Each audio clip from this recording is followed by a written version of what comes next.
ना जा पाती, लेकिन मैं लंगड़ी हूँ। गुड़िया बेटी, क्या आपको भी बेर खाने हैं? हाँ मम्मा, मेरा दिल तो बहुत है, मगर मैं लंगड़ी हूँ। मेरी बेटी लंगड़ी है तो क्या हुआ, उसकी माँ तो स्वस्थ है। चलो आज मैं आपको बेरी के पेड़ पर ले जाती हूँ। आप भी जग्गू कुक्कू की तरह डाल पर बैठकर खूब बेर खाना। अब जल्दी चलो। फिर एक टोकरी में गुड़िया को बिठाकर मम्मा चिड़िया भी घर से बाहर चली जाती है। खट्टा मीठा बेर है, दिल कर रहा है इसकी गुठली भी खा जाऊं। नहीं जग्गू, गुठली नहीं खाना, बेर बहुत है, तुम बेर को ही खाओ। मैं तो कुछ बेर अपने घर भी लेकर जाऊंगा। कोको दोस्त, वो देखें, आपकी मम्मा भी इसी तरफ आ रही है, शायद उन्हें भी खट्टे मीठे बेर खाने होंगे। फिर मम्मा चिड़िया गुड़िया के साथ पेड़ पर बैठ जाती है। गुड़िया तो कई महीनों के बाद घर से बाहर आई थी, वो बहुत खुश होती है। यहाँ कितना अच्छा लगता है, खुला आसमान, चारों तरफ पेड़ पौधे और ताजी ताजी हवा। लो गुड़िया बहन, ये बेर खाओ, ये और भी मजेदार है। ऐसे वो तीनों गुड़िया को बेर तोड़ तोड़ कर खिलाते हैं। दूर छिपी हुई बुरी चील उन पर नजर रखे हुई थी। अरे वाह, एक साथ चार चार शिकार है, किसी एक का खात्मा तो हो ही जाएगा, बड़ी तेज भूख लगी है।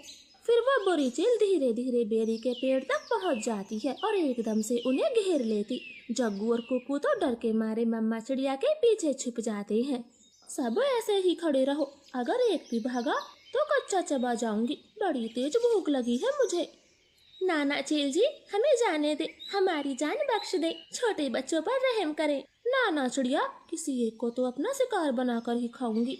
चील उनके सामने बैठी थी, तभी धीरे से जग्गू कौवा कुक्कू के कान में बोलता है। कुक्कू दोस्त, इस चील को गुड़िया को सौंप देते हैं, वैसे भी गुड़िया लंगड़ी है, ये जी कर क्या करेगी, कम से कम हम तीनों की तो जान बचेगी। जग्गू की ये बात सुनकर कुक्कू तुरंत अपनी माँ से बोलता है, मम्मा मम्मा, गुड़िया को यहीं छोड़ दो और चलो यहाँ से, हम अपनी जान बचाते हैं।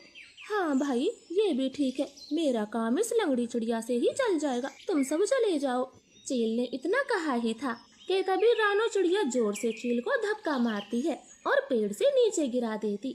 जग्गू कुक्कू, गुड़िया को साथ लेकर यहाँ से भाग जाओ, मैं इस चील को आपके पीछे नहीं आने दूंगी, बेटा जल्दी से भागो यहाँ से। इतना कहकर रानो चील पर हमला कर देती है और जग्गू और कुक्कू टोकरी लेकर वहाँ से भाग जाते हैं। चिड़िया और चील में काफी देर तक लड़ाई होती है और आखिर में चील रानो को जान से मार देती है। मरगी, छोटी चिड़िया मरगी, मुझसे लड़ने चली थी, अब तेरा मांस में मजे से खाऊंगी। कुक्कू भाई, मम्मा भी